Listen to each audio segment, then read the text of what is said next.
Surfing giant waves is like riding a mountain of water. Did you know that the biggest wave ever surfed was as tall as a 10-story building?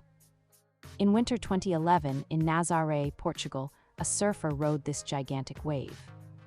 It's like surfing down a mountain made of water. Imagine catching a giant wave at the beach, feeling the rush, the wind, and the spray of the ocean. That's what makes surfing the coolest sport ever.